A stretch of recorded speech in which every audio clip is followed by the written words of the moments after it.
صباح الفل على كل حبايبنا، كل عام وحضراتكم بخير. جايب لك النهارده عرض جديد وطازه من شركه شمس الخدمات الكمبيوتر على الديل البريسيشن ال 5760 اجهزه استيراد، فرز اول حاله الزيرو يا جماعه.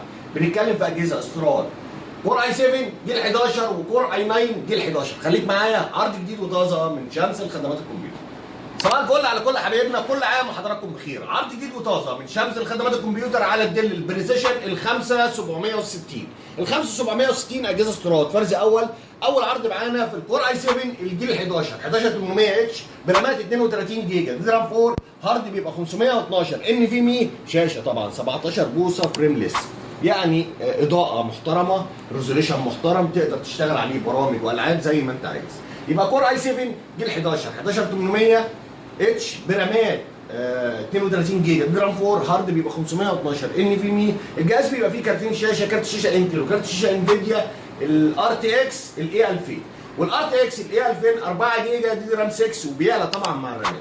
طبعا يشغل معاك برامج والعاب زي ما انت عايز. طبعا كيبورد الترا سليم، كيبورد مضيئه، اجهزه فرز اول 17 بوصه، وال 17 بوصه يا جماعه هنا مختلف خالص غير اي 17 بوصه. جهاز الترا سليم، جهاز كانك شايل كشكول، جهاز بيشتغل 24 ساعه في ال 24 ساعه.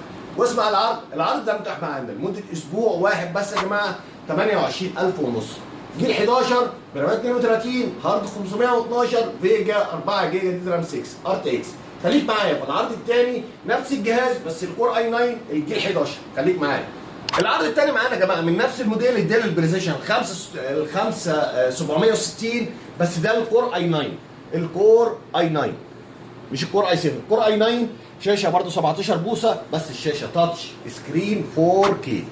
المواصفات بتاعته الكور اي 9 الجيل 11 برامات 32 جيجا، دي رام 4، هارد 512 ان في مي، اس اس دي طبعا ان في مي، شاشه فريمليس 17 بوصه، تاتش سكرين 4K، برضه الكيبورد مضيئه. كارت الشاشه بتاع الجهاز الكور اي 9 الار تي اكس 3000 الاي 3000، والار تي اكس الاي 3000 بيبقى 6 جيجا وبيعلى مع الرامات زي ما انتوا عايزين، يعني جهاز يشتغل معاك برامج والعاب زي ما انت عايز.